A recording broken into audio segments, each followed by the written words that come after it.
So again, reproduction is not the defining feature to categorize something into living and non-living, because we can see here properly that mule is not showing reproduction but still it is living. Infertile humans doesn't show reproduction but still they are living. So reproduction is again not the defining feature of living. Now the third point of discussion is metabolism. Okay, so the third is metabolism. What is metabolism? Metabolism is all the chemical reactions going on in your body. Like it is the anabolism, or we can, in a very layman language, we can say that anabolism plus catabolism means the breaking down of cells or making up of cells is known as, the process which is going on is known as metabolism. For example, the process of respiration is occurring. You are eating food, a complex thing, and then it is changing into a simpler glucose. So what is this? This is metabolism, right?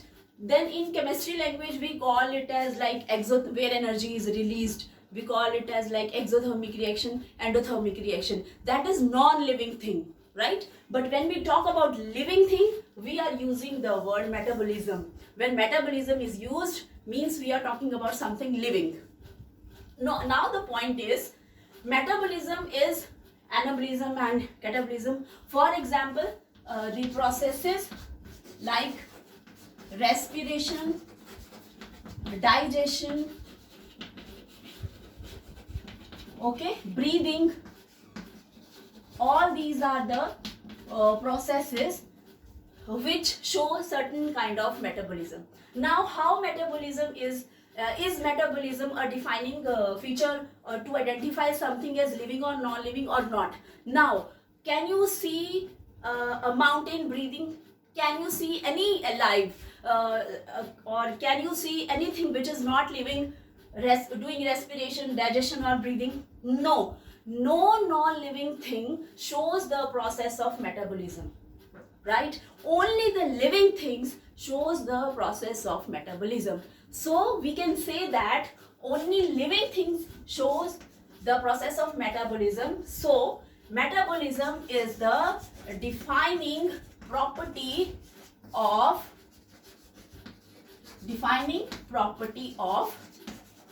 living, right? So this is the first point on the basis of which we can say that this very organism or this very individual is living. Now the third point is response to stimuli. Response to stimuli. Now anything which is alive will always give a response. A stimulus is like, if I am dipping my hand into a hot water by mistake, or I am not aware that the water is very hot, actually I am putting my hand, my reaction would be like this, sudden jerk. So this reflex action, stimulus was the hot water, and that action which I did was the response to that stimulus. So every living organism will show response to stimuli, right? Either the plants, you can see in plants like Mimosa pudica, chui mui, as soon as you touch, you will touch its leaf, the leaves will droop down, right? Droop down, the stimulus is you are touching, and the response is the leaves are drooping. So the plants are showing a response to stimuli, right? Animals again shows the response to stimuli.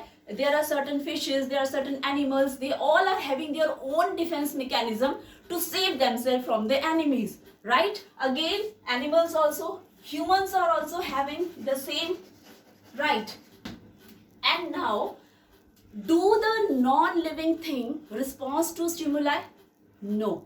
Non-living things do not respond to, or do not, a thing which is non-living, how it can respond? If this duster is over here, whatever I'm doing, it doesn't even not care. This is non-living, right? So again, response to stimuli is again the defining property of living. So in this lecture, what we discussed is what is living, actually what is living, right?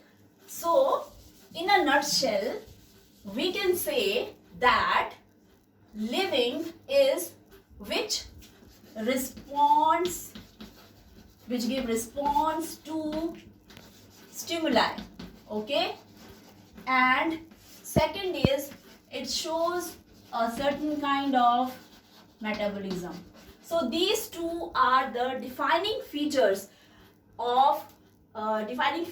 shown by an organism to be categorized as living, right? And I hope until it all the the basic concept is clear, and rest we'll discuss in our query session also. And for now the video is over, and in my next video I'll start with the second topic, that is biodiversity.